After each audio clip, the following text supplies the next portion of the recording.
శ్రీమతే రామానుజాయ నమః. భాగవతోత్తములారా, సర్వేశ్వరుడైనటువంటి శ్రీమన్నారాయణుని యొక్క కటాక్షంతో మనం ప్రారంభించినటువంటి వార్తామాల పిన్బళియ పెరుమాళ్జీయర్ వారు ఎంతో పరమ కారుణికులై మనకు అనుగ్రహించినటువంటి దానిలో ఈ రోజున మనం 15వ వార్త నుండి అనుసంధానం చేసుకుందాం. శ్రియకాంతాయ కళ్యాణ నిధయే నిధయేర్థినాం శ్రీవేంకట నివాసాయ శ్రీనివాసాయ మంగళం. శ్రీమతే రామానుజాయ నమః. ఒకసారి మొదలియాండాన్ స్వామి తమ యొక్క అనుభవంతో కూడినటువంటి వార్తను తమ పరివారంలో ఉన్న వారికి ఇలా తెలియజేస్తున్నారు. స్వస్వరూపం అనేటువంటిది దేన్ని ప్రాధాన్యంగా కలిగి ఉంటుందంటే జ్ఞానాన్ని ప్రాధాన్యంగా కలిగి ఉంటుంది. అంతే కదండి. జ్ఞానం బాగా ఉందంటే అసలు మన స్వస్వరూపం ఏమిటో బయటపడుతుంది. మరి రెండోది ఏం చెప్తున్నారంటే ఉపాయము ఎలా ఉంటుంది? ప్రయత్నాన్ని ప్రధానంగా కలిగి ఉంటుంది. తర్వాత ప్రాప్యం అంటే మనం పొందదగినటువంటిది అపేక్షని బట్టి ఉంటుంది. విరోధి గురించి తెలుసుకోవాలి అంటే వైరాగ్యాన్ని ప్రధానంగా కలిగి ఉంటుంది అని సూక్ష్మంగా మొదలియాండాన్ స్వామి అనుగ్రహించారు. భాగవతోత్తములారా, మరొక వార్త 16వ వార్త ఏం చెప్తున్నారంటే సర్వేశ్వరుడు భోక్తండి, అంటే ఆయన అనుభవించేటువంటి వాడు. మరి జీవుడు ఏమవుతాడు? జీవుడు భోగ్యం, ఆయనకు అనుభవించడానికి తగినట్లుగా ఉండేటువంటి ఒక వస్తువు అన్నమాట. అందుకనే మనం దేవాలయాల్లో చూడండి, ఈ భోగము అంటాం. భోగం అంటే అనుభవించబడినటువంటిది. ఏమిటి ఈ రోజున భోగం పెరుమాళ్ళకు చేశారు అంటే భగవంతుడు దేనిని ప్రసాదంగా స్వీకరించాడు అని అర్థం అన్నమాట. రంగప్పని కోవిలలో అనేక భోగాలు ఉంటాయి అంటారు. అంటే అనేక ఆరగింపులు అని. అంటే భోగం అంటే ఆరగించబడేటువంటి వస్తువు. అంటే ఇప్పుడు పరమాత్మకు ఆరగించబడే వస్తువు ఎవరంటే మనమే ఆయనకి తీసుకునేటువంటి వాడనమాట. వ్యామోహం ఏమిటి అంటే ఉపాయం. పరమాత్మను ఎట్లా ఆయన్ని పొందాలి ఒక ఉపాయం, అదే వ్యామోహం అన్నమాట. సరే, పరమాత్మకు మనం అభిముఖంగా ఉండడమే ఉపేయము అని అంటారు అన్నమాట. సరే, అలా కాకుండా విరుద్ధంగా నడుచుకుంటే దాన్ని అన్యథా విరోధి అంటారు. ఈ అన్యథా విరోధి 5 రకాలుగా ఉంటుంది. ఒకటి, దేహాన్ని ఆత్మగా తలుచుకోవడం. అబ్బో నేనే నేనే నేనే అని. నిజానికి నిద్రపోయినప్పుడు ఏమవుతుందో అప్పుడు ఈ దేహానికి మనకి ఎంత తేడా ఉంటుందో మనకే తెలుస్తుంది. కాబట్టి దేహం నిజంగా ఎప్పటికీ ఆత్మ రెండు ఒకటి కాదు. కానీ ఎప్పుడైతే విరోధం అన్యథా విరోధంగా ఉంటుందో అప్పుడు ఈ దేహమే ఆత్మ అనే భ్రాంతి. 2, దేవతాంతరాల్ని పరదేవతగా తలచడం. ఏ దేవుడైతే ఏముందండి అంతా ఒకటే అని గొప్పలు చెప్పడం అన్నమాట. ఇదొక రకమైనటువంటి వాదన. దీన్ని దేవతాంతర పరదేవతగా ఇది అన్యథా విరోధిలోకి వస్తుంది. ఇక నీచ కృత్యాల్ని ఉపాయంగా తలచడం. ఇదే చాలా గొప్పదండి అని తప్పు అయినటువంటి దారిలో ఉన్నటువంటి వాటిని అవి ప్రమాణంగా భావిస్తూ ఉండడం. 4వది, వాటి మూలకంగా విషయాంతరాల్ని భోగ్యంగా భావిస్తూ పడి ఉండడం. ఆహా, ఇవి ఎంత బాగున్నాయి, ఇవి ఎంత బాగున్నాయి అని విషయాంతరాలని చాలా గొప్పగా వాడికి కనపడతాయి. ఎందుకని? వాడి దృష్టి చెడింది కాబట్టి.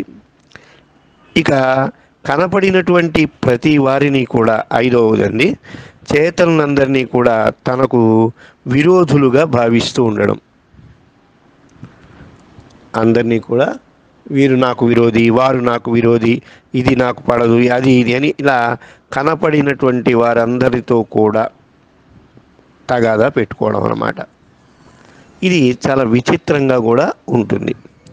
మనం ఒకసారి మహాభారతంలో చూసినట్లయితే ధర్మరాజుకి ఎవరో చెప్పారట గురువు గారు, ఏమయ్యా ధర్మరాజా, ఈ ఊళ్ళో ఉన్నటువంటి చెడ్డ వాళ్ళందరి పేరు రాసుకురా అని.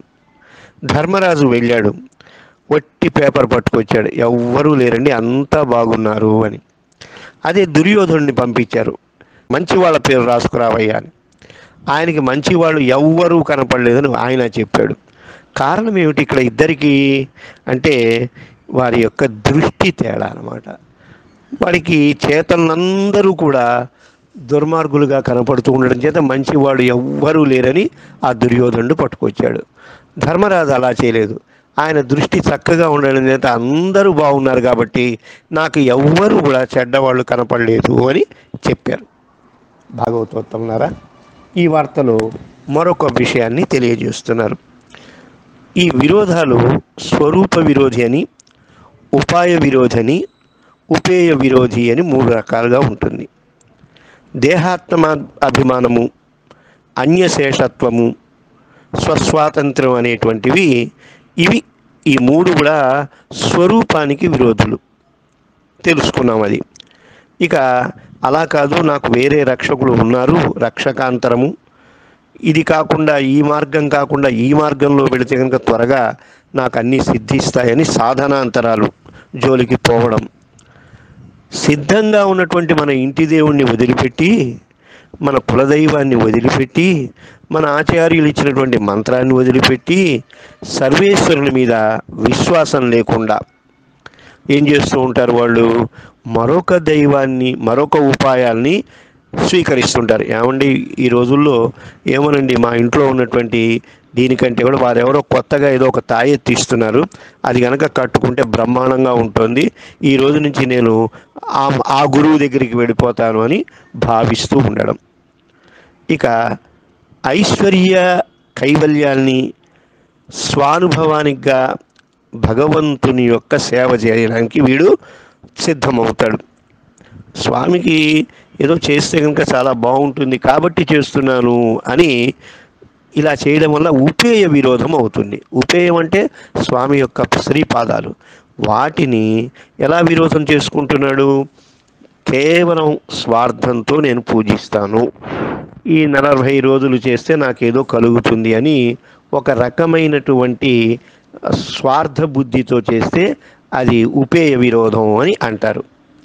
స్వరూప యాథార్థ్యాన్ని మనకి లేకపోవడం వల్ల ఏమవుతుందంటే అంతరింద్రియ నిగ్రహం మనకి కలగదండి. ఖచ్చితంగా మన స్వరూపం అంటే ఏమిటో తెలుసుకుంటే తెలియకుండానే నీకు ఇంద్రియ నిగ్రహం ఏర్పడుతుంది.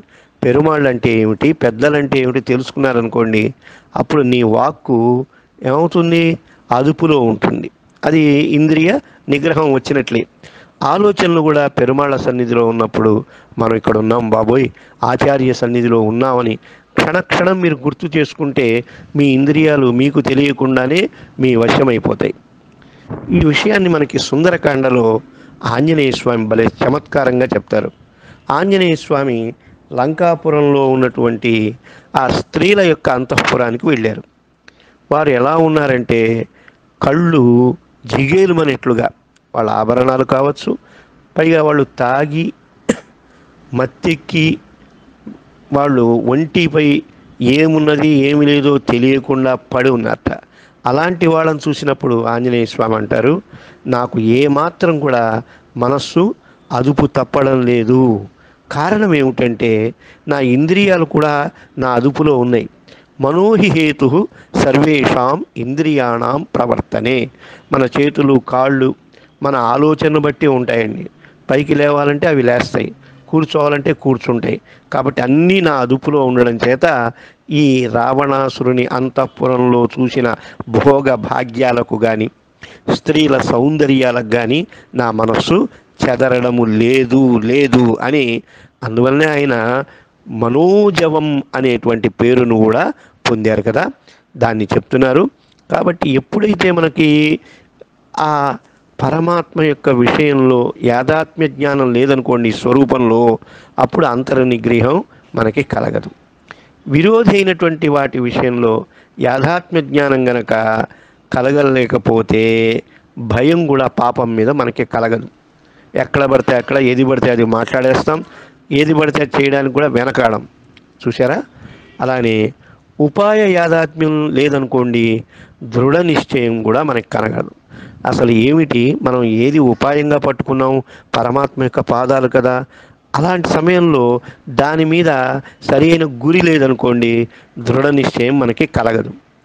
అదేవిధంగా భగవద్ అనుభవ విషయంలో యాథాత్మ్య జ్ఞానం కలగపోవడం చేత మనకి విషయంలో సరి అయినటువంటి అవగాహన రాదు, తత్వము వేదాంతము బోధపడదు అని ఈ వార్తలో స్పష్టంగా తెలియజేశారు. కాబట్టి ముఖ్యంగా ఇవి తెలుసుకోవాలి. స్వరూపానికి సంబంధించింది ఉపాయం ఏమిటి, దానికి విరోధం ఏమిటి, ఉపేయం ఏమిటి, దానికి విరోధం ఏమిటి అని తెలుసుకుంటే పరమాత్మ మీద స్పష్టంగా త్వరగా ఒక గురి ఏర్పడుతుంది అని ఈ వార్తలో తెలియజేశారు. శ్రీమతే రామానుజాయ నమః.